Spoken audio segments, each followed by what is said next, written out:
Hello, welcome to another edition of At Home with the Roosevelts. I'm Paul Sparrow, the director of the Franklin Roosevelt Presidential Library and Museum. And today we have a very special guest, Professor Susan Dunn from Williams College. We'll be talking about one of the most incredibly important periods in American history, 1940 into 1941. Today, January 6th, 2021, is the 80th anniversary of Franklin Roosevelt's For Freedom speech.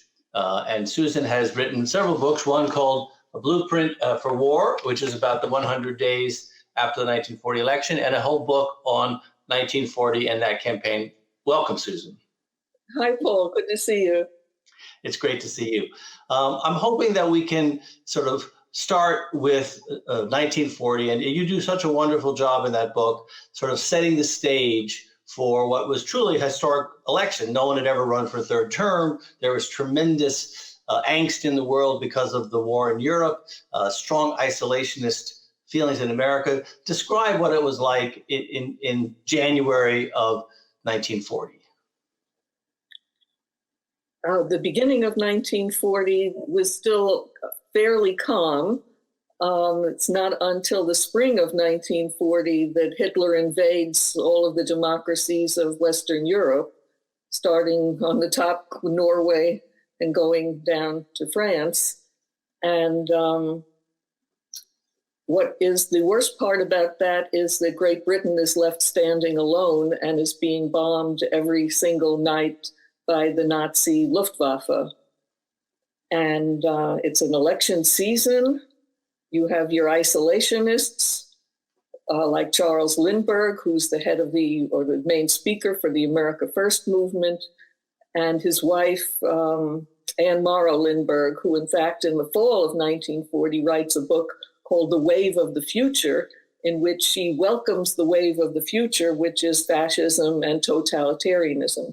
And she says this is modern, and democracy in American style is very old-fashioned. It's a horse and buggy contraption. But we have to start preparing for war, and Roosevelt has to do it very slowly and cautiously, partly because it's an election and partly because most Americans are afraid of another war after the senseless mass slaughter of World War I.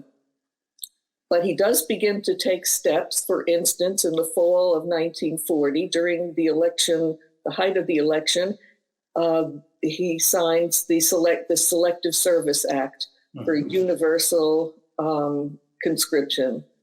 And that is a real political risk because he had said that, promised American mothers in one of his campaign speeches that your boys are not going to be sent into another foreign war. The weasel word, of course, was foreign because he felt that if the United States is attacked, then it's not a foreign war. Nevertheless, these are very compromising promises that he is making.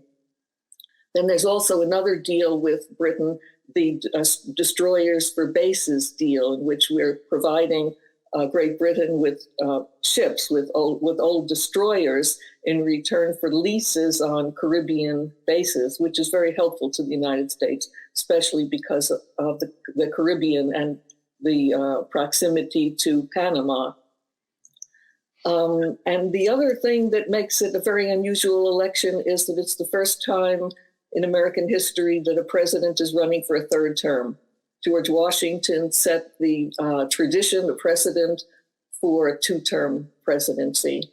But Alexander Hamilton, who wanted more energy in the government, had clearly wanted in the Constitution, which is in the Constitution, no term limits on the president. And he even said explicitly in Federalist number 72 that if there is an emergency, you don't want to change presidents. And you want also to have a president with a considerable amount of experience. So the other aspect of the election is that fortunately FDR's Republican adversary was not an isolationist. He was a wonderful, outstanding, brilliant man named Wendell Willkie, who was actually a businessman from Indiana, the head of a Southern Utilities holding company. what's unusual is that Wilkie had been in World War I as a soldier, but he had never been elected to public office. And so one could think that he wasn't prepared, but he was so smart and so honest and so informed and well-meaning that it wouldn't have been a great tragedy if Wilkie had been elected. So that was the positive part of the election. But nevertheless, they were both appealing to isolationists, strangely enough. And the election was fairly close, although finally FDR won by 8 percentage points. Most of the country's newspapers came out for Wilkie. Most of the papers, including the New York Times, Washington Post, were afraid of a dictator in an age of dictators. So there you have the 1940 election, and afterwards FDR is kind of tired. And in early December, he goes on a cruise in the Caribbean, and that's when things start to change. One of the things about Wendell Willkie that's interesting is that the first lottery for that Selective Service, the peacetime draft that you mentioned, happened in late October. And Willkie's advisors were saying he should use this and attack the president on this Selective Service, on this peacetime draft. And Willkie refused to do so because he agreed that it was necessary that we have, that we increase our armaments and our spending and our army. And he refused to make a political campaign on that. Exactly. And one senator said, I'd rather have an army and not need it than need it and not have it. Yeah. Now, going back a little bit earlier again to May of 1940, one of the most interesting things that happens during this period is the relationship between Winston Churchill, who becomes the prime minister in early May of 1940, and Franklin Roosevelt. As Churchill is sort of desperately pleading for America to get involved in the war, particularly when the Germans start bombing London, and Roosevelt is very reluctant to get involved because I believe in your book, you say that there was a public opinion poll that showed 90 or 95% of Americans opposed getting involved in the war. Talk about that a little bit. Well, Roosevelt once said that it's a terrible thing to try to lead and look over your shoulder and find no one following you. So he felt that the country was not yet prepared for war, and that little by little he had to educate them.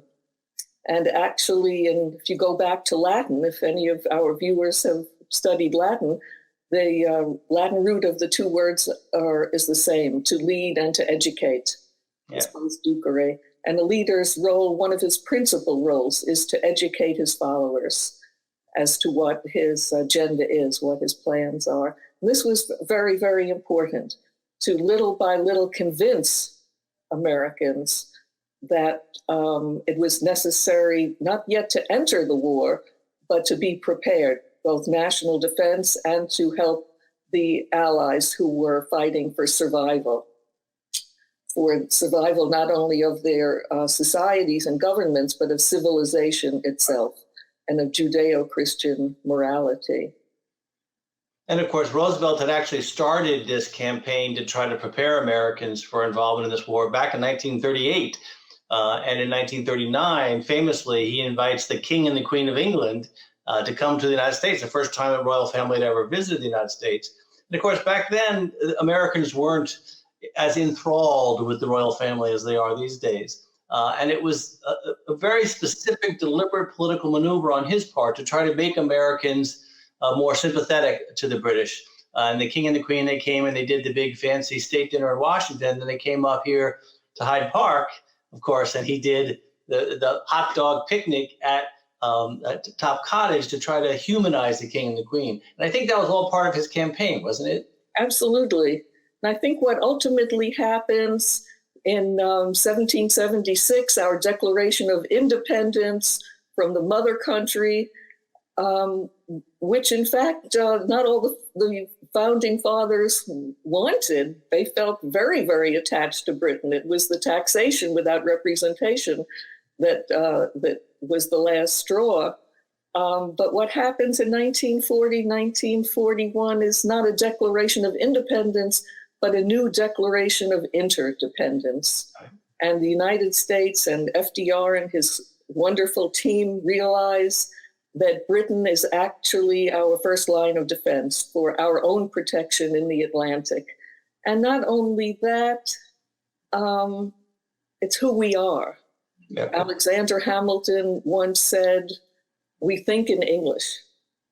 And what he meant isn't just the English language, but this is who Americans are. This is where our tradition of self-government comes from, of due process, of equal justice for all.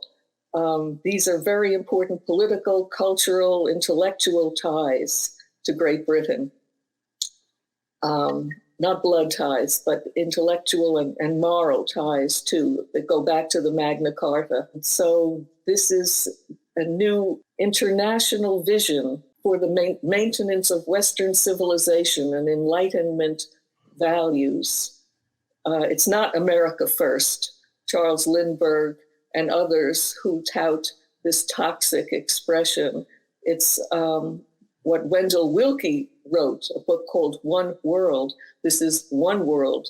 Yes, and of course, Winston Churchill really tried to emphasize this special relationship of the English-speaking people and really worked very hard to try to get Roosevelt to commit. And Roosevelt understood how important it was, and he kept trying to come up with a solution for this because, of course, at that point, the Neutrality Act was still in effect. Congress was adamantly opposed to not only the United States getting involved, but even providing weapons and munitions. FDR, as you said, the bases for destroyers deal, but FDR knew he needed to do something more. England was on the verge of collapse. And you started talking a little bit about the cruise he took in the Caribbean, and all of his advisors were sort of confused. He was just sitting there looking out at the ocean, not doing anything, and the world was on fire. But of course, he was doing something. What was he doing?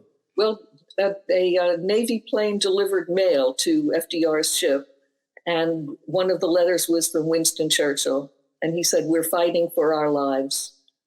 Give us the tools, and we'll fight." And the cruise continued, but FDR was thinking. And his advisors, Harry Hopkins and others who were on the ship with him, thought that he is mulling this over. What can be done? And finally, he came up with a plan. I can't think of a more important single decision that was made in the entire war than to so-called lend Great Britain all of the weapons of war that they needed for free. England was broke at this point. Yes, because before that it was cash and carry. They paid cash to the United States for weapons, and they had to transport them themselves. And of course, their ships transporting weapons were attacked by Nazi submarines and torpedoes. So FDR came up with this idea, and he didn't want to tell Americans or the Congress that it was going to be a giveaway plan. So he said, we're going to lend Great Britain all of the weapons, ships, et cetera, that they need. And when the war is over, they'll pay us back or return something in a similar condition. And that's the plan he came up with on that ship. And as soon as he landed on December 16th, I think in the South, and then he gave a press conference as soon as he got back to Washington on December 17th. Yep. That was a very important press conference. As important as they get. Really.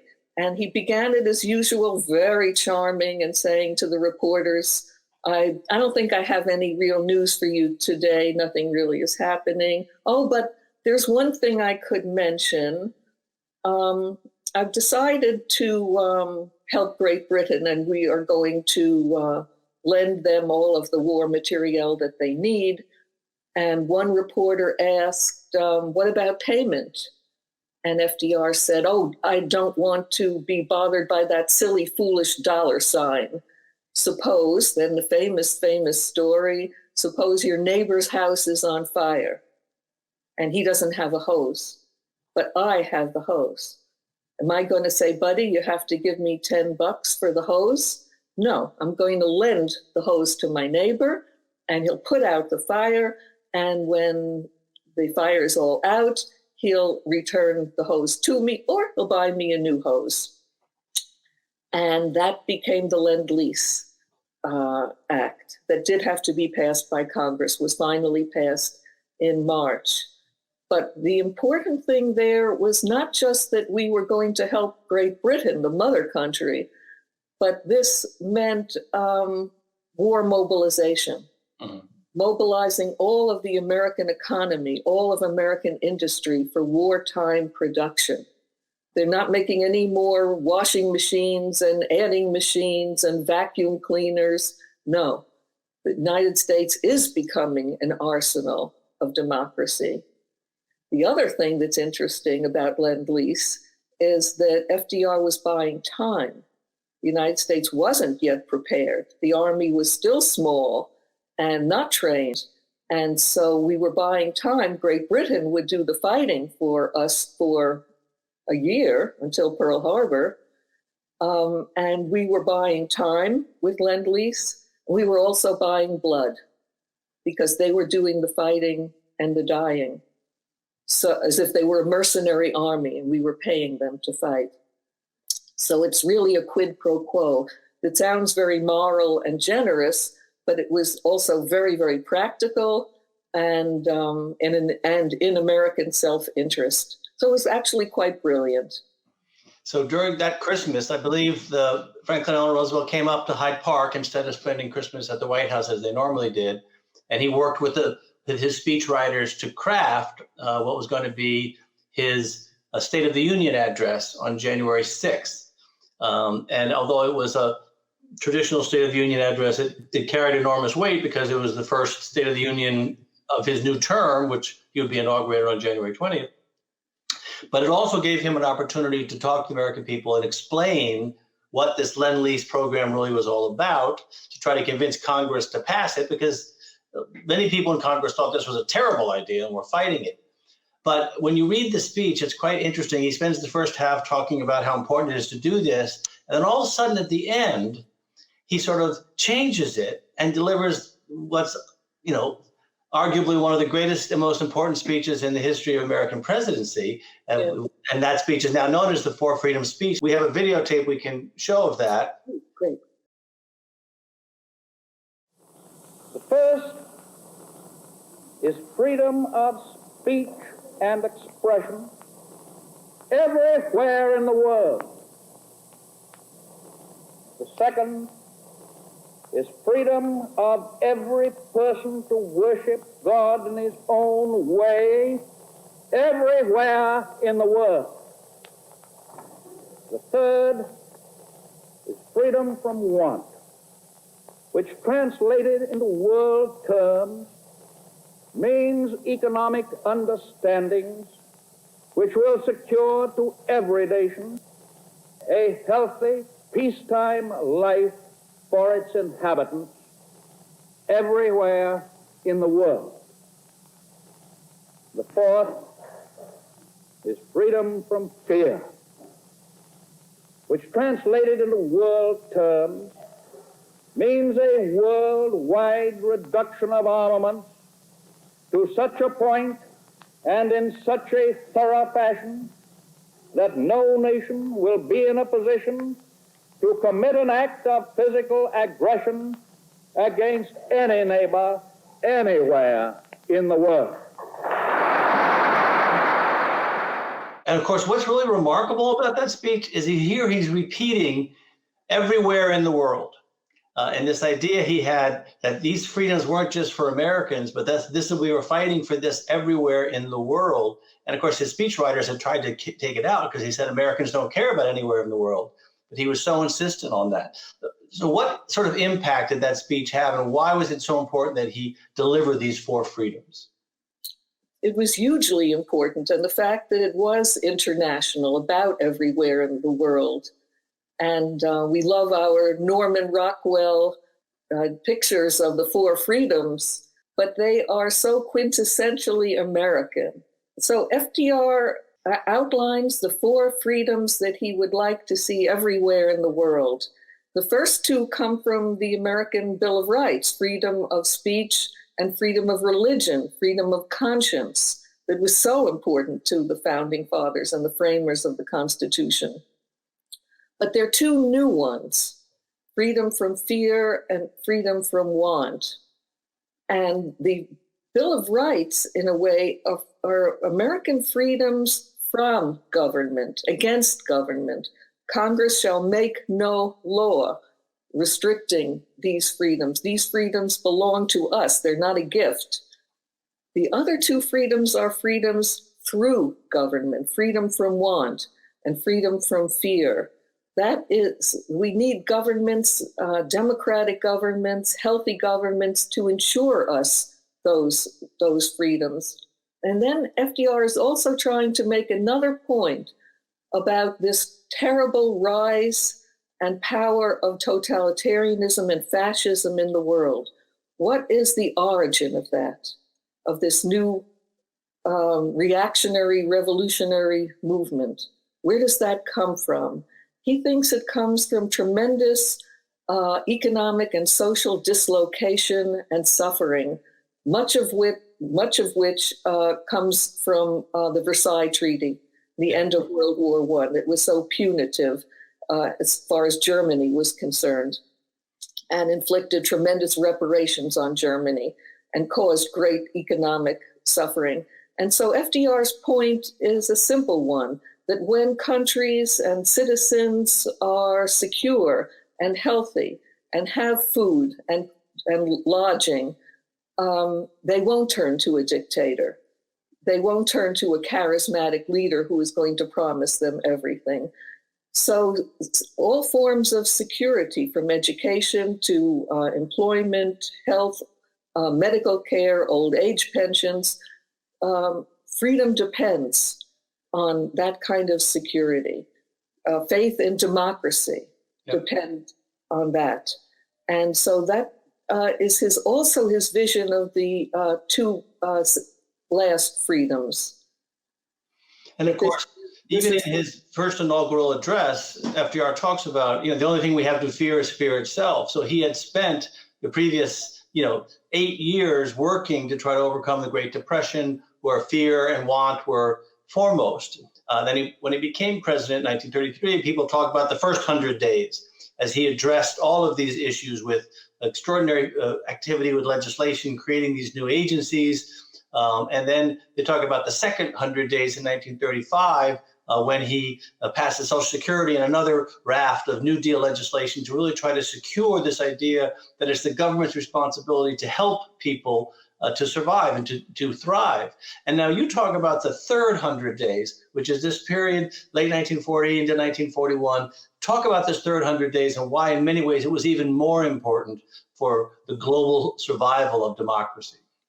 I think it certainly is more important because the first 100 days was about rescuing the economy. That's important, but it's not everything. It's not life. Second 100 days is more about security, social security and national labor relations, other things. That's a social agenda. But now something even more important is happening, and this is the survival of civilization from Nazi gangsters who want to literally enslave the rest of the globe. Nothing could be more serious than salvaging what we agree on is basic morality and kindness and respect for other people. And that is what is happening in the third 100 days. From the election to Churchill's letter being dropped on FDR's cruise ship, to the press conference in which he speaks about the garden hose, to a fireside chat on December 29th, in which he introduces this great memorable phrase, "We're going to become the arsenal of democracy." Then the Four Freedoms speech, and then his third inaugural, which after the press conference and the Arsenal of Democracy fireside chat and the Four Freedoms, people are paying less attention to the third inaugural.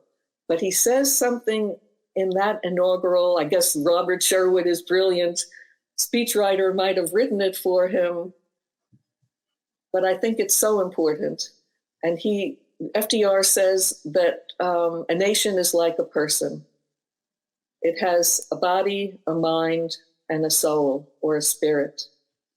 And the body has to be housed and clothed and fed. The mind has to be kept informed and alert, educated. And then he says, but there's something else that's harder to define, the spirit of democracy. And he calls it an ongoing quest for more freedom, for more equality. This is a continual, ongoing quest. And then he says, if the body and mind are healthy, but the soul is destroyed, then it's no longer the country we know. And that is such an important message, that democracy is fragile. We need to pay attention to democracy. It does depend on citizens' kindness and respect for one another and for the institutions of their government. And it also depends to a tremendous extent on local self-government and town meetings. And it also depends on newspapers.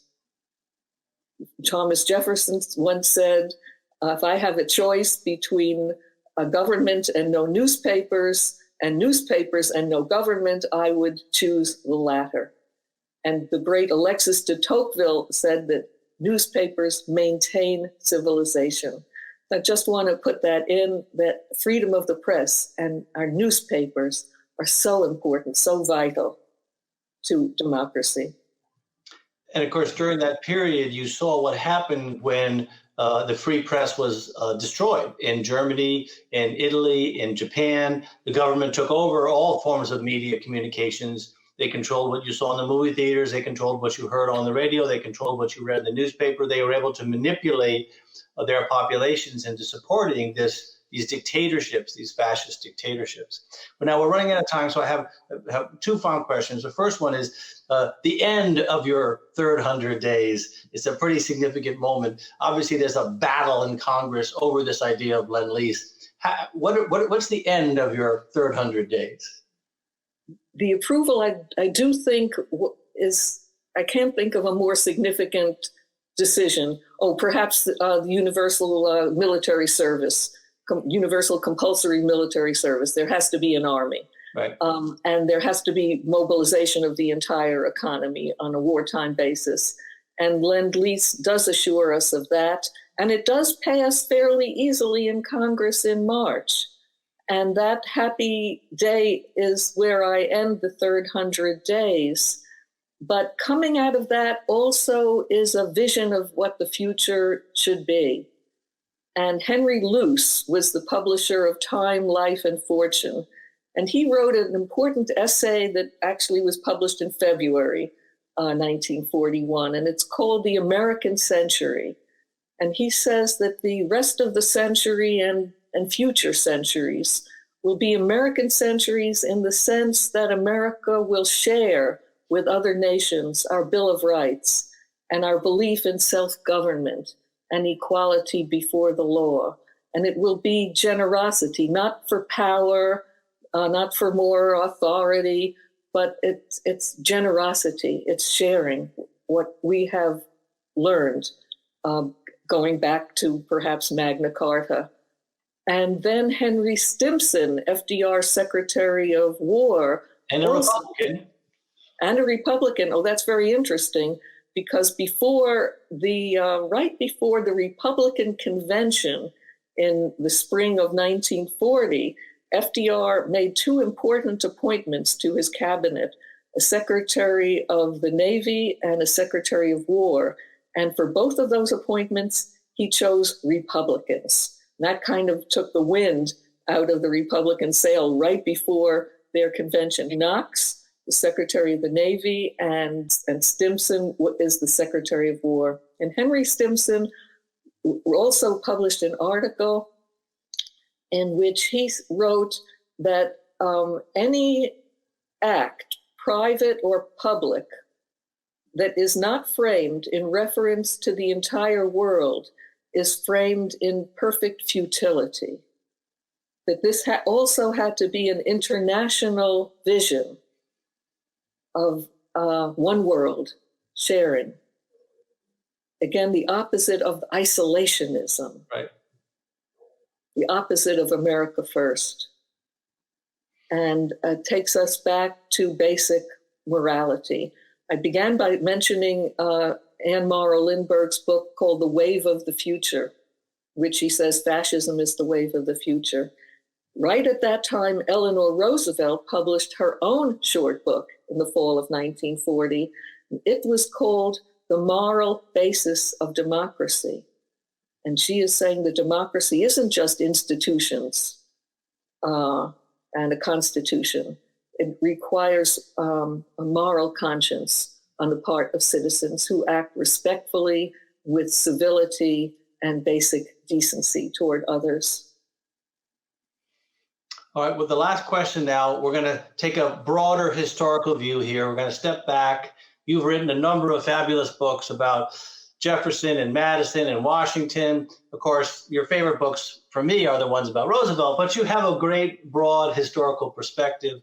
And I think, where do you see Roosevelt fitting in the arc of American democracy and the arc of the American presidency? And why do you think that he was such a critically important president? Because he was simply so brilliant, and he believed in government solutions. Ronald Reagan is famous for saying government isn't the solution, government is the problem. No, a democratic government can be the solution, and FDR showed that it was, not just for salvaging the American economy and giving more security to Americans, but saving civilization. And believing in democracy, in the Constitution, he and others swear allegiance to the Constitution, not to a person. As in Germany, the soldiers swore allegiance to Hitler. No, in this country, it is the law. It's a government of the law. And FDR was so intelligent, but also so experienced in politics that he believed in politics, partially because he understood from his political experience that politics is the art of the deal. But he was, in a way, a transactional leader, making deals, as politicians have to do, but he was also a transformational leader. Social Security was transformational. The Wagner Act, the National Labor Relations Act, giving workers the right to collective bargaining, that's transformational. And saving civilization was certainly transformational. But he's also a moral leader. And in his speeches, and in his fireside chats, he often took a pastoral tone, telling people that it's not just about material things, that, for instance, work gives moral satisfaction, gives a kind of spiritual satisfaction. It's not just for the paycheck. He brought out another human, less materialistic side. He was a great leader because he educated us in vital principles that sustain a self-governing democracy. Professor Dunn, thank you very much for spending our time with you today. And we appreciate your knowledge and your wisdom, and your most recent book, Blueprint for War, is about FDR and the 100 Days That Changed America. And I think you have perfectly articulated why Roosevelt is so relevant today. All the things that he fought for, all the things he believed in are critical today as we try to move forward and overcome some of the rancor and disruption that's happened. And as he said, we're fighting for the soul of America, where we find ourselves in similar straits today. So thank you very much for being with us. And thank you, Paul. And I just want to say that Hyde Park is a magical place. I feel very lucky to be here. Thank you all for joining us. We'll see you at the next At Home with the Roosevelts.